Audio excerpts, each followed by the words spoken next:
It has been 3 years since our divorce was finalized. Before the divorce, Beth and I had been married for almost 18 years. We were high school sweethearts and married shortly after graduation. At that time, we had no other lovers but each other. That makes a lot of sense. It's a really good thing. Love outweighs sex any day of the week.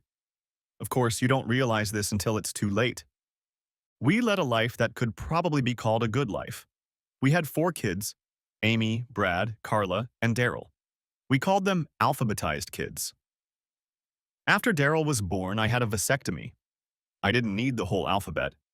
Amy and Brad are now in college, and Carla and Daryl still live with Beth, my ex-wife. What happened? What went wrong? We seemed like a happy family. We were good parents and supportive of everything our kids did. Like most young couples, we struggled to make ends meet. I worked in a factory and Beth started working at the local Wall Asterisk Mart as soon as the 2 older children went to school. The younger kids started going to daycare when one of us wasn't home to watch them. It wasn't the best job, but that's the way it is in today's society. I often wonder how my parents and grandparents managed to keep up with everything when women weren't working. I don't know who to blame for this, society or materialism. We wanted a lot of stuff, and we wanted it too fast. Our personal lives started out well, as most young people probably do. We were doing it all the time, day and night. As the kids were born, we did it less and less. That's probably how it is for most families. We just didn't have the time, or so we thought. In hindsight, the problem was ourselves. We started taking each other for granted. Our love life became a hurry-up-and-do-it affair. We were reaching a climax, but it wasn't what it used to be. Sweat and "I love you so much." In a way, I guess it became boring, but only because we weren't putting love into it. Eventually, I was promoted to supervisor. Our financial situation got much better. As the kids got older, we were able to go out occasionally. Dinner and a movie was great. It put a spark back into our somewhat boring relationship. I think all marriages go through this. You love each other, but you take each other for granted. Beth came home one day and said she wanted to go out with some other girls from work. I didn't see this as a problem since our kids were old enough to take care of themselves. This happened about 4 years ago. Beth was dressed in slacks and a blouse. She looked pretty decent. Like many women, she was always concerned about her weight, but thought she always looked good at any weight. When she got home, I asked her if she had a good time. She told me that she had, and about a few other girls. I have nothing against Wall Asterisk Mart, but many of the women who worked there were divorced and separated. It seemed to me that Beth shouldn't be having fun with people like that. I told her this and she got mad at me for belittling her friends. I didn't do anything like that, I told her. It's just that these women will be looking for men and you'll be with them. She looked at me a little confused. We'd been together for 18 years. I knew all her moods. I knew I'd hit a nerve. "Well, have you danced with any of the men?" I asked. She was slow to answer, but then she said, "I haven't done anything wrong. Yeah, I danced with a couple guys and that's about it." I knew something more had happened, but I didn't bring it up. She told me that she and her friends got together once a month. I didn't really like that, but what could I say? We'll just have to wait and see. The next month, she wore a skirt and tights. I watched her get dressed. She didn't say anything to me. I told her I would wait for her upstairs. When she came in, it was past midnight. She looked at me and went to her room to change. As she headed for her bedroom, I asked her, "You were wearing your pantyhose when you left. Where are they?" "It was hot, so I took them off," was all she answered. "Beth, this is getting out of hand. We need to talk," I said. She asked me to leave the room so she could undress. I told her that she had been undressing in front of me for 18 years and I wanted to know what was so special about this night. I walked over to her and took her hand. It was something I had never done before. "Please don't, Jerry. I'm begging you. Please don't." "Well, I guess that answers the question of why there are no pantyhose, doesn't it?" I remarked. "I'm very sorry, Jerry. It's just the way it happened. I was drinking at the party and Joe kept telling me how beautiful I was, and then he kissed me and started touching me. I've never been with anyone but you, Jerry. Girls kept telling me how good Joe was, and I let it happen." "You've had more than one man, haven't you?" I asked. "I was lying on the bed when Joe took me, and then a few other guys came and took advantage of me too." "They didn't take you. You let them all possess you." Doesn't our marriage mean anything to you? Didn't you at least think about me or the kids? Jerry, I'm so sorry. It wasn't love like you and me. It was the best sex ever, and I loved it.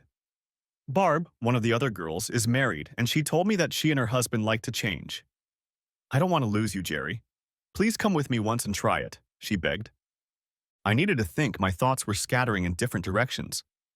I told her I didn't want to talk anymore. My mind didn't understand what had just happened. I told her we could talk the next day. That night, I slept on the couch. In the morning, after the kids were gone, I got dressed and went to work. Beth was still asleep after a rough night's sleep. I couldn't take my mind off work, so I took the day off. I walked over to where Beth was working and approached her. She smiled at me. She was the cashier that day, and her friend Barb was sitting at the next register. I read the name on her name tag. Honey, why aren't you at work? Her friend Barb kept her eyes on me. I'm going to see Jeff, our lawyer, today. I'm going to get a divorce. I turned and walked out. Behind me, I heard Beth yelling at me to wait. She had a customer at the register and didn't know what to do. She must have been in a panic.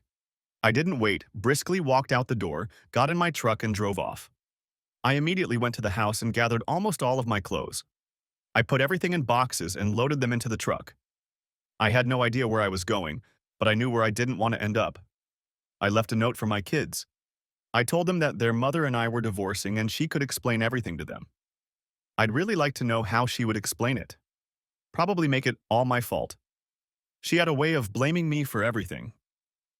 I ended up going to my parents' house. They were in their 60s and had been married for over 40 years. I told them that Beth and I were separating and would probably divorce. I know they were hurt because they really liked Beth, and it must have come as a shock to them. I told them I needed a place to stay, and they offered me a whole basement. It had been completely remodeled, and there was a nice bedroom and even a small kitchen and living room. They said I could stay there as long as I needed. They didn't use the basement anymore. They didn't like the stairs. About 2 years ago, they moved the washer and dryer upstairs after my mom had a hip replacement. I may get a little confused telling you this story. I have so much to tell you. I know you want to know about Beth, what the kids thought, what the lawyer and a few other people said. I told Mom and Dad that Beth wanted more freedom. It was hard to explain that she wanted to have fun with other people. I didn't want to tell my parents that. I just told them that we felt differently about a lot of things and didn't think we could agree. They didn't like that explanation, but it was all I could tell them at this point. I got Jeff, our attorney, on the phone, and he told me that Beth had already called twice. I asked him who he would represent, me or her. She doesn't want a divorce, Jerry. She thinks you can work things out. Answer my question, Jeff. Are you her lawyer or mine? I asked again. I'm hers, Jerry. She called me first and I agreed to the case. I'm sorry. If you had called me, I would have been yours. Please talk to her, Jerry. You're both my friends and I'd hate to see you both in divorce court. Did she tell you why I left, Jeff? Why I want a divorce? I asked. She said you had a fight because she went out on a date. She got drunk and cheated on you, he replied. It's time to tell the truth, Jeff. She went on a date after I told her I had a bad feeling about it. She had fun with 3 men and then asked me if I wanted to switch with her friends. Well, there's your excuse, Jeff. I'm going to see Sally Black. We both know she's the best in the business. I'll have her call you as soon as we've worked out a plan. Thanks for everything, Jeff. I turned and walked out. Sally was the best divorce attorney in the state. She was as intransigent as the rest of them. I knew several men who had gone up against her, and they had all been brought out in the open. I called Sally, and she set up an appointment for me the next day. She asked me not to talk to Beth before our meeting. I asked her about the kids, and she told my parents to call them and told them we would talk in the next couple days. My parents called the kids and talked to Amy, our oldest. They told Amy that I would call them and talk to them in the next couple days. They said that if any of the kids had an emergency, to have them call them. They also said that I would be staying at their house. About 2 hours later, Beth called home. She told my father that she needed to talk to me. I shook my head, refusing, and my father said that my lawyer had forbidden me to talk to her that day. I would call her after I met with my lawyer. I heard Dad say to Beth, Beth, I don't know what happened between you two, but you must have hurt Jerry terribly. I've never seen him like that. He talked some more and hung up. He looked at me and said, Beth told me to tell you that she loves you and she shouldn't do this to your family. I was furious. I knew she was going to take it out on me and make it my fault. Mom wasn't in the room, so I told the truth to Dad. I asked him not to tell Mom because it would crush her. She loved Beth. When he left the room, there were tears in his eyes. My dad was a pretty sentimental man. The next day, I went to work. At the plant, I wasn't allowed to answer personal calls except in emergencies. I told the manager that I had filed for divorce and made sure that no calls from Beth were forwarded as emergencies. I was glad I was working. It helped me focus on something other than Beth. After work, I met up with Sally. She was a beautiful lady, but mostly businesslike. "Jerry, what do you want to have happen here?" she asked. "Wow, I guess I'm not quite sure. You see, I'm in love with Beth. I love her very much and probably always will. I don't want to destroy her or anything. I just can't have the lifestyle she wants. I don't want to share with her and I don't want to have sex with anyone. I'm a little worried about the kids. I know they are grown, but I don't want her bringing all these Toms, Dicks, and Harrys into the house. While I don't think she's capable of that, I also didn't think she'd cheat on me." Sally spoke up. "Jerry, people go through this every day. We can do whatever you want to do. I understand that you don't want the cheating situation to go public for the sake of the children. You have to support them, and we can determine the amount. You can give or take whatever you want. You are in charge here. We may have to use the cheating as a weapon to settle things, but in the end, we'll come to irreconcilable differences. Is that okay with you?" "You're my lawyer. I'll take your advice," I replied. "You're getting a pretty big paycheck right now. Since she's working, we can probably get by with $500 a week in alimony, and when the kids turn 18, contribute $50 a week. There will be no spousal support, and when all the children turn 18, the money will stop. You will also be responsible for their medical care. As for higher education, it is up to you to decide if you want to pursue it. You are not legally obligated to do so. Your oldest child is 17 years old and your youngest is 12. Therefore, you will have to pay child support for the next 6 years. Is that okay with you or do you want something different? What about our savings and my retirement package? All the savings will be divided equally, as will all the bills in your names. You have 2 cars, so each of you will be able to take one. Your pension is exactly that, a pension. We won't let her touch it. The house and the furniture are the only things left. What would you like to do with them? Our house is worth about $200,000.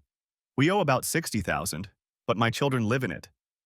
I don't know what to do, I said. I have an idea I would like to suggest to you. In many cases like yours, where you don't want revenge but there are children, I suggest that she be allowed to live in the house until the children grow up and leave it. Let's say at the age of 21. At that time, the house would be sold and the money divided equally, or one party could buy the house for half the value minus what is owed on it. She would have to pay half the value of the house. I've been through so much. Why wasn't I enough for her? 18 damn years wasted. I guess that's something to live with. What if Beth or Jeff wants to fight back? I asked. Then we'll take the big guns and tell them about the fraud. I'm sure they won't want that. And if they do, we'll ask for custody and split everything in half, and of course no child support since she won't have any children. The next day, I took the day off, and Sally called Jeff and said she had a proposal for him and Beth, and asked if they could come to her office at noon. Of course, Jeff didn't want to go to Sally's office, but agreed, realizing it was a win-win situation for him. Jeff and Beth showed up at the same time. I figured Jeff had told her to wait for him in the parking lot. We sat down at the table, me and Sally on one side, Jeff and Beth on the other. Jeff spoke first. He knew Sally and wasn't happy to be on the opposite side. "It's good to see you again, Sally. I know how you work and like to get to the point. Before you make us an offer, Beth would like to talk to Jerry alone." "No," I said. "She told me everything tonight. I'm not talking to her until the papers are signed. Everyone here knows why I'm asking for a divorce." I looked directly at Beth. "If you are afraid of your personal life being exposed, please listen to my offer. I consider it very generous." Sally said, "Well, that question has been answered. Mrs. Cohen, Jerry has made you a very fair offer." Sally handed a copy to Beth and a copy to Jeff. He cites irreconcilable differences as the reason for the divorce. As you can see, he has provided you with a decent income and your children live at home. The only item of disagreement is the house. I think Jerry was very fair in his offer here, too. Jeff spoke again. We need time to study this document and think about a possible counteroffer. Sally, I'll talk to Beth and get back to you in the next couple days. Jeff, to be clear on this matter, there will be no counteroffer. If you refuse this offer, which I think would be very unreasonable, Mr. Cohen will file for adultery and claim custody of the children and the house. Beth lifted her head and cried. Sally was playing hardball, and it hurt her to see Beth crying. Beth grabbed a pen and asked where to sign without even reading it. That's when she cried for real. She was afraid of losing her children. Mrs. Cohen, please calm down, Sally replied. Jerry doesn't want to hurt you or the children. Please take a day or so, as Jeff suggested, and see if you are satisfied with everything. We may have overlooked something. Forgive my threatening tone, but I wanted to make it clear that we are offering a very favorable arrangement. Jerry will make sure that you and your children are well taken care of. So please take this document and discuss it with your attorney and Jeff, and I will discuss it tomorrow. Sally handed Beth a box of tissues. Beth took a couple of tissues and looked at me while her tears subsided a little. Jerry, I really do love you no matter what you think. I was just hoping that some time would pass between us and we could be together again, but I see that you've already made up your mind. No, Beth, you made the decision for me. You need the freedom to do what you want and I'm giving it to you. The only thing I ask is that you keep your lovers away from my children or I will take them away from you. That's a promise. Beth cried again and hurried out of the building. Jeff said goodbye and told Sally that he would probably see her tomorrow or the day after.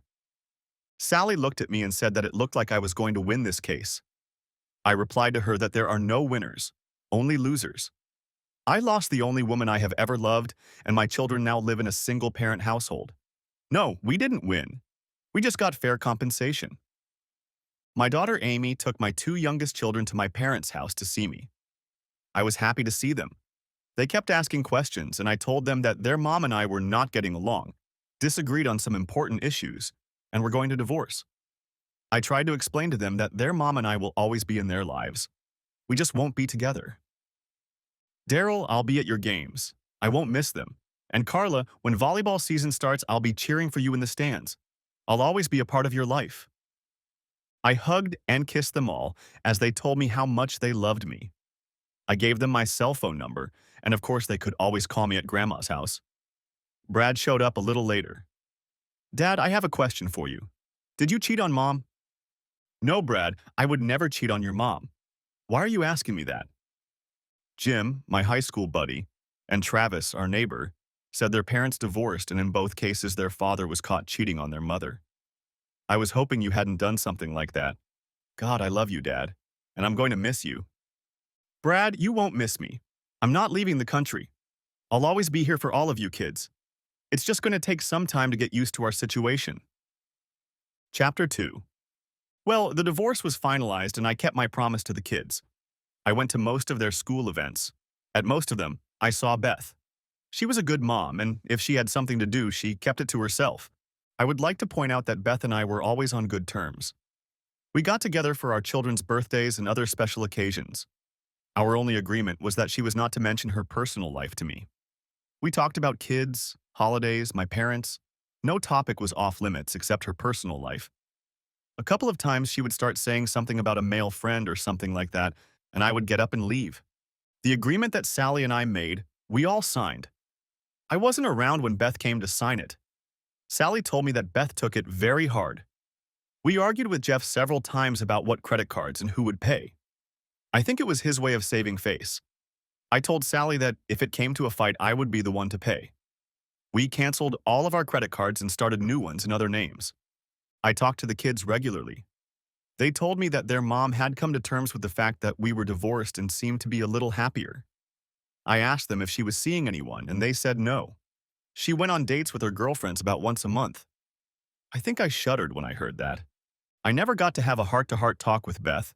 She wanted freedom in everything, and I didn't understand that. You can't marry a man and decide you need to look for new distractions. That's the way I was raised. Like I said, my parents were married for over 40 years. Perhaps we married too soon and she didn't have time to get what she was looking for. I never explored the sexual realm either. I was happy with Beth. Going back a couple years, I'll note that I started dating again.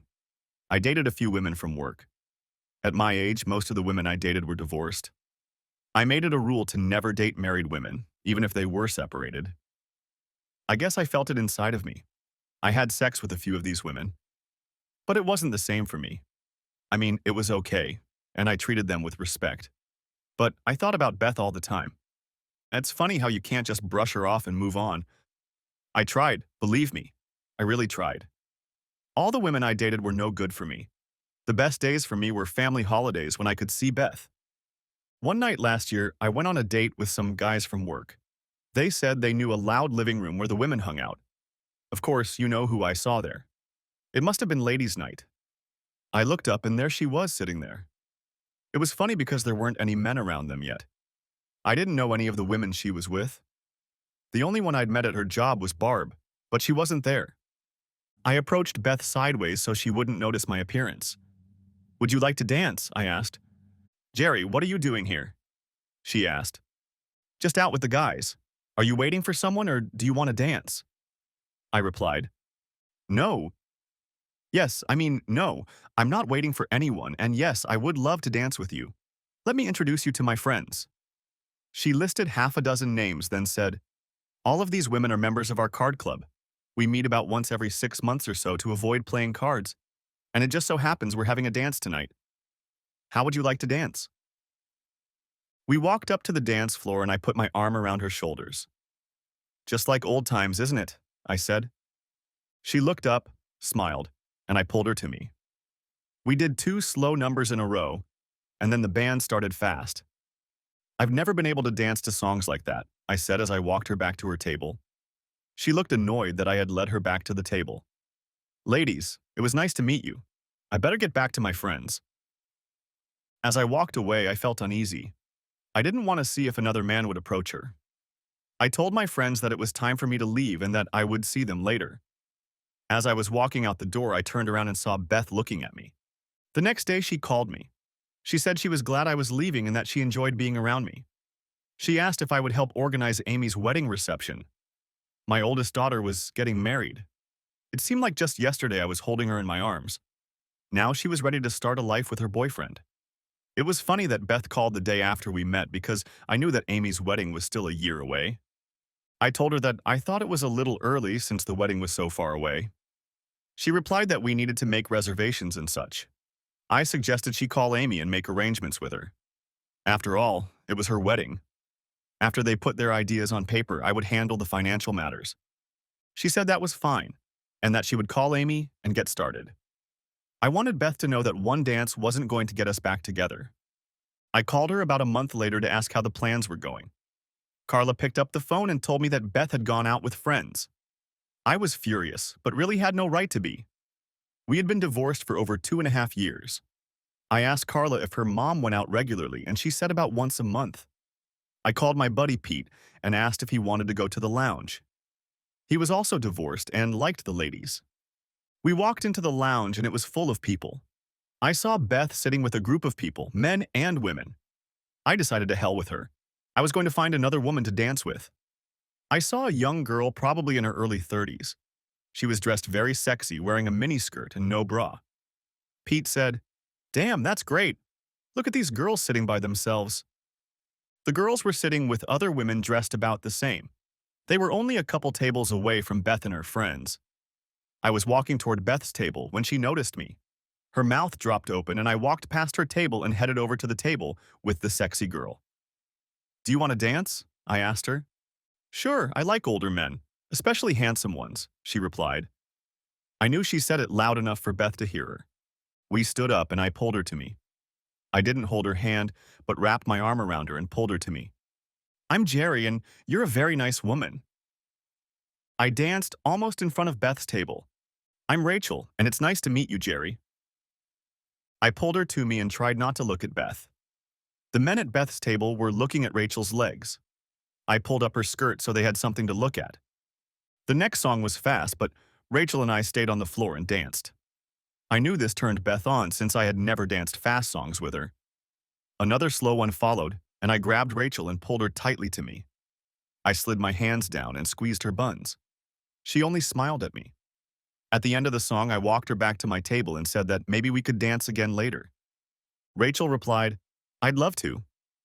Pete had just walked back to our table as well. He was dancing with one of the girls who was sitting at the same table as Rachel. I was sipping my drink and Pete looked up and said, "There's a pretty girl." He'd never met Beth, but she was the one who came over to our table. "Will you dance with me?" she asked. I looked back at Pete as if she was addressing him. "Jerry, answer me." I stood up and said, "I'd love to." I looked at Pete and said, "Pete, meet Beth, my ex-wife." Pete's mouth dropped open as he remembered that he had just called her a broad. As we danced, Beth said, "What was that? She was all over you. God, she would have had sex with you right there on the dance floor if you'd asked her to." "Isn't that why we got divorced?" "Did you want me to make love to other women so you could have other men?" I asked. "Jerry, please. You and I never talked about that. I was wrong." "Look, Beth, you came home, and all you can say is I was wrong. Besides, we're not married now. When you were partying, you were my wife. My wife, for crying out loud." Some guy came up to Beth and me on the dance floor and asked Beth what she was doing. "You were supposed to be my date and you asked this guy to dance," he asked. I looked at the weasel and said, "Back off, buddy. You're not getting anything from Beth tonight." I could see that this made Beth very uncomfortable. "What are you, her husband or something?" he asked. "Yes, I am her husband, and you're going to the hospital if you don't get the hell away from us." Beth started to speak, but I interrupted her. "Do you want to sit with me or do you want to go back to your boyfriend?" Beth was beyond furious, pulled away from me and went back to her table. I grabbed the creep's arm and told him that if he tried to have sex with her that night, I would hunt him down and maim him. Then I let go of his arm and he went back to his table. The two young mares we had danced with earlier came over and sat with us. We moved to a booth and started having fun with them. These girls had come here that night for one purpose. The little blonde I was with asked if we were ready to leave. She said she was hot and horny. I asked her to do me a favor first. I pointed to Beth, who was sitting there looking angrily in our direction, and asked her to come over and tell this woman that she would get her wish this evening. The little blonde smiled, walked over, handed Beth my words, and walked back out. Beth was furious and tried to stand up, but found herself sandwiched between other people. By the time she got up, we had already left. We did have sex with these two hot chicks at Pete's apartment. We even changed partners throughout the night. The sex was great, but after they left the next morning, I didn't feel complete. I knew what was wrong. There wasn't enough love. I turned my phone off, and when I turned it back on, I had 10 messages from Beth. She was going crazy. She was calling me every name she could think of. In one of the messages, she said I had ruined her evening, and that made me happy. It was about 9 in the morning when I called her. She picked up, and I asked if she had calmed down. She started ranting again, talking about what a bastard I was and how much I had hurt her. Then, suddenly, she stopped. "How does it feel, Beth? To know that someone you love is having fun with someone else?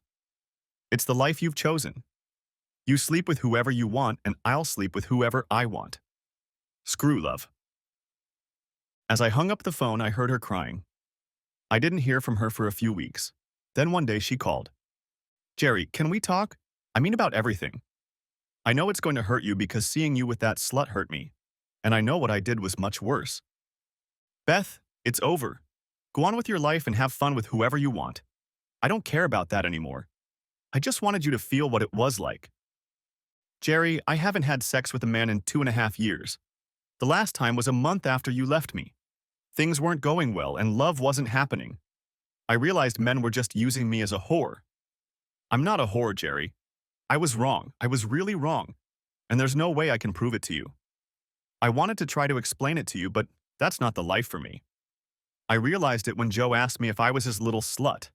I slapped him hard across the face. He wanted to hit me back, but I kicked him in the balls before he had a chance. I don't want that life, Jerry. I want the life we once had. Honestly, 2.5 years? What about that idiot a couple weeks ago? He said he was your beau. He had every intention of getting you into bed. He was a friend of one of the guys at our table. The other men at the table were with their wives. Since I was the only single woman at the table, he decided he was going to be with me. I wasn't going to do anything but dance with him. Besides, he told me that you would kill him if he laid a finger on me. Is that what you told him? Of course. Should I carry out my threat? Hell no. He wouldn't even dance with me. I only came back to the table because you embarrassed me like that. And then you sent that slut over to let me know you were going to have sex with her. Didn't you, Jerry? Did you have sex with her? Beth, we're not married. I'm free to do what I want. By the way, what happened to your friend Barb? I don't see her with you anymore. They're not at the club anymore. She and her husband divorced. The reason they tried the switch was because they thought it would add lust to their marriage. Her husband ended up divorcing her, and he and the other man's wife went off together. The other two marriages burned out. I thought it was odd that she mentioned the club. She said she hadn't gone there in years. I decided to change the subject. How are Amy's wedding plans coming along? You haven't told me anything about them, and the wedding is only a few months away, I asked. I know you're aware of the plans. Amy has talked to you dozens of times. I guessed you didn't want to be here alone with me, so we made the plans and just let you check them out. I'm not afraid to be alone with you, Beth, I said. Yeah? I don't believe you. If you're not afraid of me, then ask me out, she laughed. I don't think that's a good idea, Beth. It might give the wrong impression. People might think we're back together, I replied. I knew you were scared. You still love me as much as I love you. You just don't want to admit it, she said. Beth, I love you, but the pain of what you did to me still hasn't subsided. I see it every time I look at you. When you cheated on me, you took most of my heart. I don't think it's recovered yet. And I don't know if it will ever recover. God, I'm so sorry, but there's nothing I can do. There's nothing. Jerry, I'm the one who ruined our marriage. I lost the only man I ever loved. I also live with guilt on a daily basis. Every once in a while, I think about killing myself, but the kids will have to live with that. I have hurt them enough. I had hoped that one day we would be together again. I didn't know what to think anymore. I'd never spoken to her, and now I was hearing this. God, my thoughts were in turmoil. I wanted her. I loved her. I hated what she had done to me and to our marriage. What if she was continuing her thoughts? Could she be blaming me? I had to know more before I believed her. I knew I couldn't live with it if she killed herself. I thought I knew her well enough to know if she was lying to me, but now I didn't know. I had to find out for sure, but how? We all have thoughts like that from time to time. Thank goodness we don't follow through on them. I had to tell her something, but what? Beth, I'm starving. Would you like to join me at Red Lobster for lunch? We could discuss what to get Amy for her wedding. For the next 30 seconds, all I heard was crying. Then a tiny voice said, I'd love to. Beth, you have to realize this isn't for sex, it's lunch, and a little talk about Amy's wedding. I understand, she smiled almost inaudibly. I lifted her into my arms and she stood on the porch waiting. God, she was beautiful. Dressed in a beautiful dress that showed off her wide legs. I stopped and she almost jogged to the car. She got in the car and just smiled. We talked about general things, avoiding heavy topics. She told me that she had bought a dress for the wedding. She said I had better get my measurements for a tuxedo. I knew I would have to wear it, but I don't think any of the guys are looking forward to it. Without thinking, I asked Beth if she would go with me to see how I looked in it. I hadn't worn it since our wedding almost 22 years ago. She looked surprised, and so did I. It just came out. I was so used to asking her opinion when we were married. Yeah, I'd love to go with you, just let me know when. I struggled to pull myself together and said that next Saturday would be fine. I'd have to watch myself. I could get into trouble here. We were seated at a table and we both ordered iced tea. We always ordered the same thing. We had so much in common. Beth, I want to ask you something, but I really need to know the truth. I promise that after your answer, we will never discuss this subject again. Have you seriously thought about killing yourself? She looked at me with tears in her eyes. Don't worry, I won't cry. I've already cried enough in the last 3 years. To answer your question, I will say that I have. I told you that I went on a date once after you dumped me. I know it sounds really stupid, but I did it to get back at you. To get back at me? I don't understand. I was embarrassed, confused, and felt abandoned by you. I know it wasn't your fault in any way, but I couldn't think rationally at that moment. So I went out again to get even with you. I didn't like it at all, and then I got up to leave and he called me his whore. I slapped him and kicked him and came home in tears. The kids had already gone to bed, and I felt like my life was over. I went into the house and got a whole vial of sleeping pills and was about to take them when Carla asked if she could sleep with me. She said she needed me. I cried as I hugged the sleeping girl. Then I prayed to Almighty God for help. A calmness came over me and I decided that my children needed me, and maybe you will see the change in my life and want me back. Tears came to my eyes. Thankfully, our entrees arrived, and we changed the subject and started eating. Afterwards, I asked if she wanted to go to a movie. We found a good comedy so we could both laugh. I drove her home, and she asked if I wanted to come over to her place. I declined. I had a lot to think about, but no sooner had I gotten out of the car than she leaned over and kissed me. I didn't bother to stop her. It felt so good, like she belonged to me. I love you, Jerry. Just remember that. She walked out without letting me say anything and went into the house. Something wasn't adding up. She had told me twice now that she had cheated. Only the other time it was a month after I left her. I wanted to believe her, but the pieces of the puzzle didn't fit. First of all, if you're in a swap club, you have to have a partner. So who was her partner? It couldn't be this Joe, since he was the one she'd switched places with. Where was her man when she was fighting off his pal Joe? Then maybe suicide, she said over and over again. But she only told me about the sleeping pills. I wanted to believe her, but I needed answers. The biggest problem was where and with whom she had traveled every month for 2.5 years. The kids never mentioned her seeing anyone. Maybe she was being honest with me, and I was being paranoid? All of our free time was spent preparing for Amy's wedding. I had lunch with Beth, Amy, my son Brad, and Amy's fiance, Ben. We went to a tuxedo fitting. I swear I looked like a penguin, but Amy and Beth said I looked handsome. Time flew by so fast, and before I knew it, it was time for the wedding rehearsal. I went to the church and did everything that was required of me. Nothing major, but as Amy and I walked down the aisle, I did some silly things, jumping up and down, nothing bad, just having a little fun. I remember the pastor saying that the next day would be different. We might be nervous, so we should try to memorize our roles. I thought, yeah, walking down the aisle and then saying, her mom and I. Wow, I thought, who couldn't do that? Afterward, we all went to a restaurant and ate. I made sure to go because I didn't have to pay for it. Before I headed home, Beth came up to me. I hardly spoke to her that night. Jerry, I'll see you tomorrow. There was something about the way she said it that made me lean over and kiss her. I don't know why, but I did. Maybe out of joy, I can't say for sure. She smiled at me and I pulled away. I arrived at the church early just as I had been told. The bridesmaids and the pastor were already there. People were already starting to arrive. I started to get a little worried. Beth was being escorted to the front row. She looked so beautiful. I had never seen her so radiant as she smiled at me. How's my penguin doing? She laughed in relief. He's scared to death. His daughter is getting married and his wife has never looked so beautiful, I replied. I realized what I had said after I had said it. It was true. I had never seen her prettier. It's okay, sweetie. It's going to be okay. You'll be fine. Just don't walk all over Amy's dress, she smiled at me. I headed to the back of the church and waited for Amy.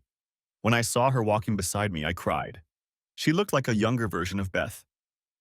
It's okay, Daddy. We can do this. Mommy told me to tell you that she loves you and not to step on my dress. That made me giggle, so much like her mother. I hoped with a slight shiver that Amy wouldn't be completely like her mother. My girl was getting married. The music started playing and the bridesmaids, flower girls, and everyone else came up on stage. Well, Daddy, here we are, Amy said as we entered the sanctuary of the church.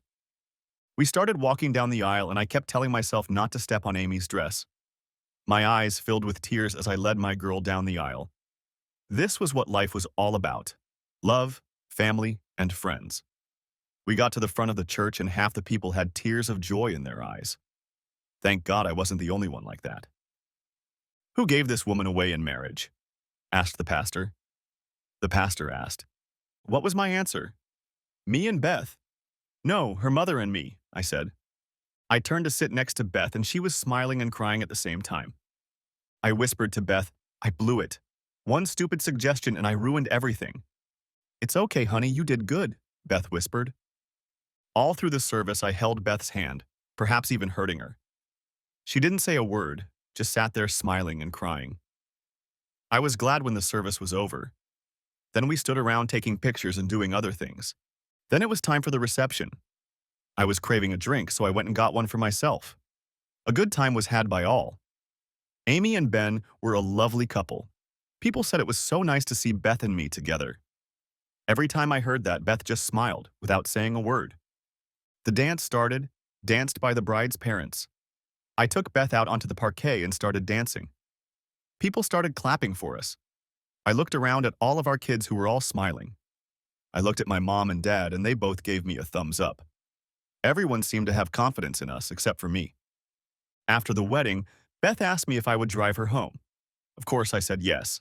When we pulled up to the house, she asked if I would come in. I replied, "The kids will be home soon, and I don't want them to get the wrong idea." "They've already gotten the wrong idea. They're coming home with your mom and dad, and they're going to sleep in your bed." "The only place you can sleep tonight is my bed or Brad's bed," Beth replied. "Will you open the door for me?" She smiled. I decided to hell with it. She wanted me, and I decided to follow my heart. I wanted to make sure I didn't propose to her or anything. I still had too many unanswered questions. I walked out and walked her to the door. I opened it and she told me to come in. "Jerry, you don't have to marry me today. Maybe that time will come. Maybe it won't. I want you to make love to me tonight like you used to." I walked in and we both slowly undressed. She's the most beautiful woman I've ever seen. She told me it was because I was looking at her through love glasses. That night we made love over and over again. In the morning we made love again and then she made me breakfast. "Jerry, I'm not going to push you or rush you, but I will always be there for you, for as long as it takes." I smiled at Beth and walked out of the house. I didn't even kiss her goodbye. I wanted her to know that the sex had been great, but I wasn't ready yet.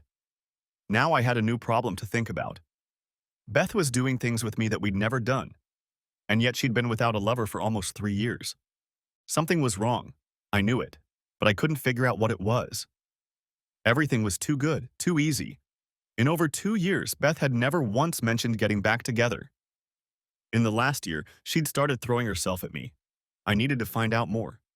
When I got back to Mom and Dad's house, everyone had already left. Dad asked me if everything was okay because I looked out of sorts. I explained to him that something was wrong, and I needed to find out what it was. Even though it was Sunday, I called Sally, my lawyer. I explained the situation and she thought it was strange too. She advised me not to say anything for a few days. She has a private investigator who will find out what is going on. Beth called on Monday and invited me over for dinner. I told her I was busy and would have dinner another time. I had some things to do. I didn't bother to tell her that I was tormented by the thought of putting 2 and 2 together and getting 5. On Thursday, Sally called me at work and asked me to come to her office as soon as possible. She said it was very important.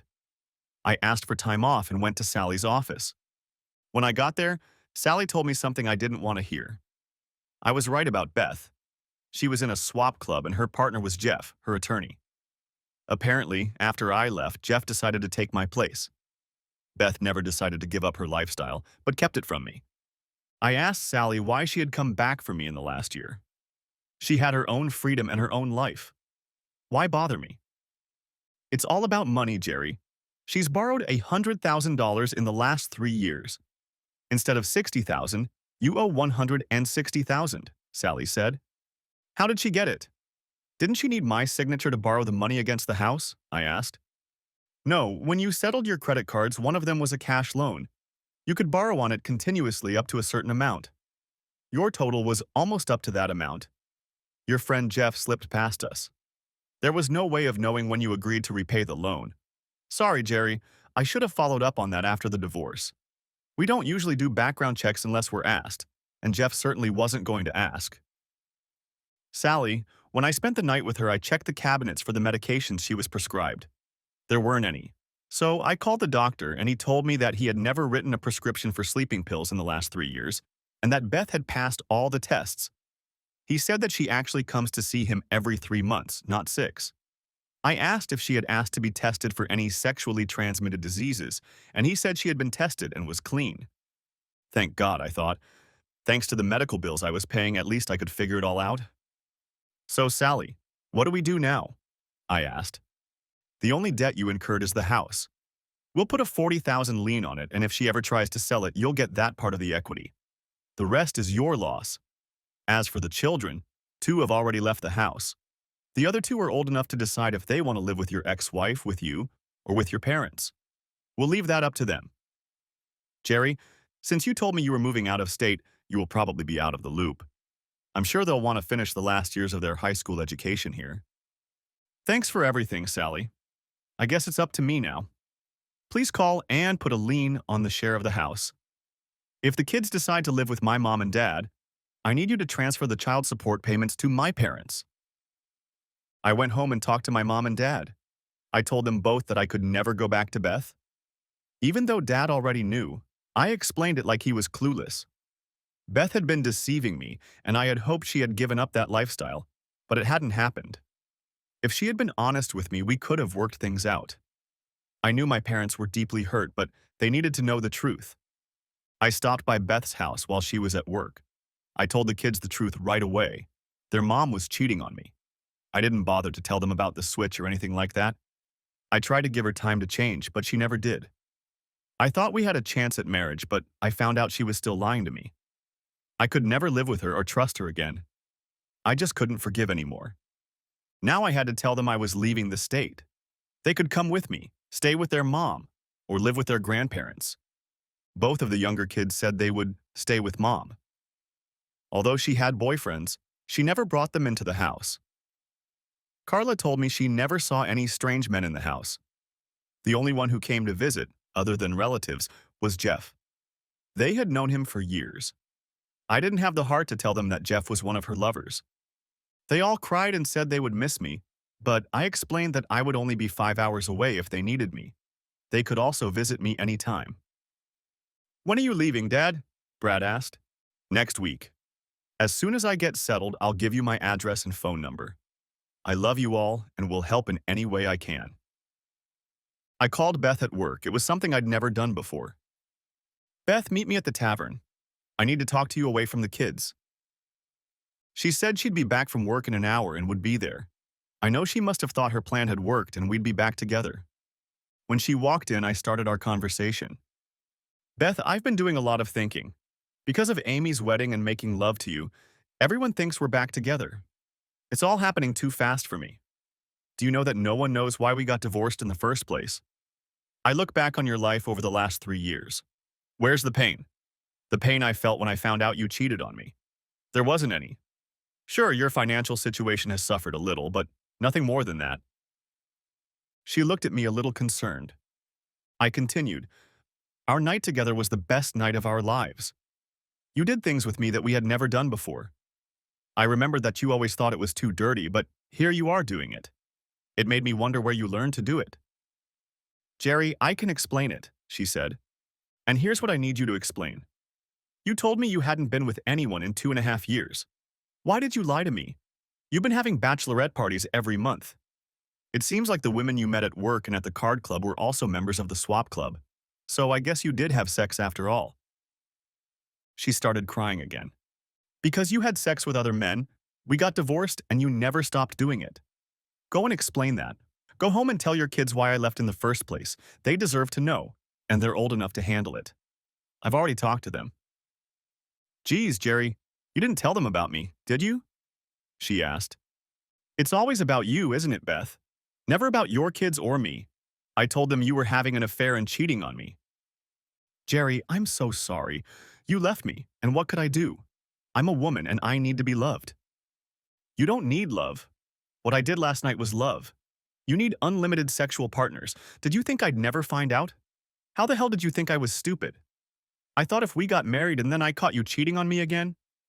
And then it hit me. Your lover Jeff is behind this setup. "Jeff? How did you find out about Jeff? Oh God, what have I done? What have you done? You've ruined many lives, including your own. You have abandoned a man who genuinely loved you and was almost ready to come back to you. You have lost the respect of your children, even though they will still live with you. You have caused them all deep pain. You lie and cheat, and now you want to steal from me as well. The love I had for you is still there, but buried deep in my heart. A few years from now, I want you to think about what could have been. Your looks will fade, your children will be gone, and so will your money. I think you'll be left with a bunch of old friends, and of course, Jeff. I doubt he'd stay with the poor slut." She was already crying hard. "Jerry, I really do love you. Please stay with me. I'm going to see a therapist or whatever you want." I turned to her and said, I forgot to tell you. I'm moving out of state and leaving next week. Thanks for the goodbye sex. You're really good in bed, but of course you know that as well as God knows how many men. Goodbye, Beth. Have a nice life. I knew Jeff had set the whole thing up. If I remarried, it would mean I would adopt her lifestyle and our old prenup would be null and void. She and Jeff had been gambling with me for the last year. She was already down $100 a month and back in debt, but she was still living the same way. So she's got a hell of a lot of debt. What a stupid woman. Epilogue. I was finally able to move on with my life. It hurt for a while, but I put it behind me. Did I love Beth? Of course I did, but her transgressions were too serious. A few years passed and I met a man. She was a few years younger than me, beautiful, articulate, and fun. She told me she was divorced. She had 2 children who were barely out of their teens. When I asked her what caused the divorce, she said, a cheating husband. He wanted the so-called good life, you know, the include other people style. That's not for me. I am the same type of woman. I also have to think about what is best for my children. I advised him to find a woman who thinks the same way, but that wasn't me. We dated for about a year and I asked her to marry me. She looked up at me and asked me what the marriage vows meant to me. To love, honor, and obey until death do us part. To be richer or poorer, in sickness and in health. To make love only to her and no one else. And I can do anything but obey, I laughed. She knew my history and about my children in alphabetical order, and she had to laugh. You see, her son's name was Aaron, and her daughter's name was Faith. We got married, and all of my children attended the wedding. At first, they didn't want to attend. I asked them to come up before the wedding, and they met my future wife face to face. They saw the kind and gentle person I saw. Of course, Amy and Brad were already married, and Carla was dating. Daryl and Carla were still in college. They knew I needed someone in my life. Mom and Dad came to the wedding too. They too had fallen in love with my bride-to-be. They knew my life was getting better. My wife looked beautiful, petite, and sexy as hell. Why any man would want to share her was incomprehensible. We went on a short honeymoon, and on the way back we stopped by my mom and dad's house. I showed my new wife the town I was from and the house I lived in. Beth had to sell it because of debt.